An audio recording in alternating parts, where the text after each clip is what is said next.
Mais entrevista por aqui, eu converso agora com Beni Fardi, ele que é iraniano, mora no Brasil, nos ajuda sempre com esse olhar sobre o Oriente Médio, é especialista em investimentos e negócios internacionais. Beni, muito bem-vindo de volta. Boa noite, obrigado Juliana, a todos que nos acompanham. Queria começar te perguntando o seguinte, você acredita, Beni, que esses ataques de Israel e dos Estados Unidos conseguiram realmente enfraquecer o regime no Irã? Eu acredito que sim.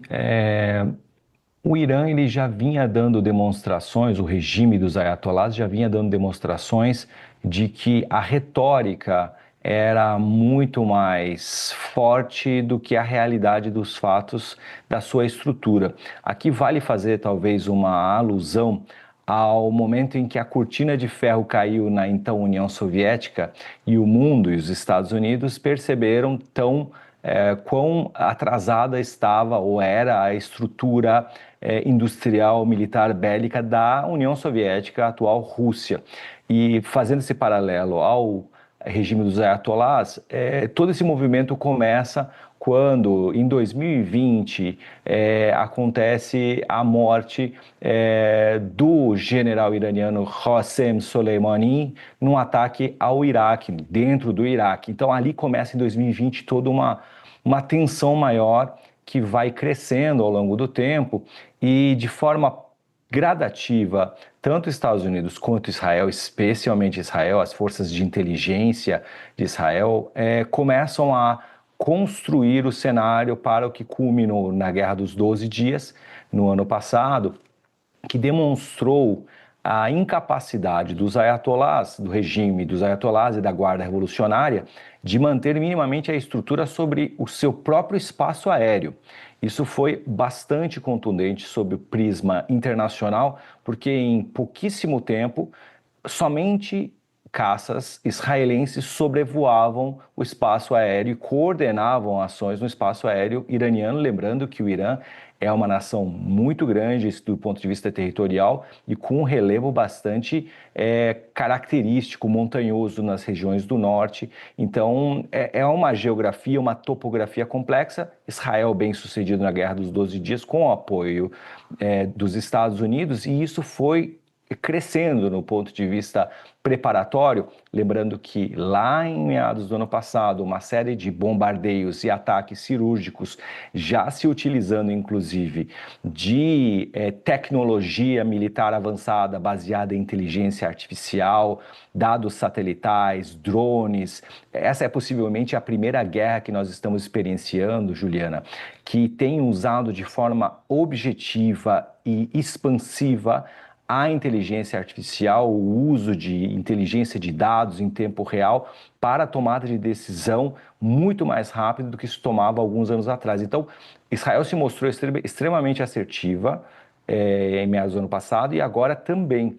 E cada vez mais se percebe a redução da capacidade de contra-ataque ou de revide do regime iraniano. Então, é possível, sim, respondendo a tua pergunta, que tenha se enfraquecido muito a estrutura armamentícia a observar o que pode acontecer nos próximos dias. Também existe esse pano de fundo de contenções para momentos objetivos de contra-ataque, de ataque do regime iraniano.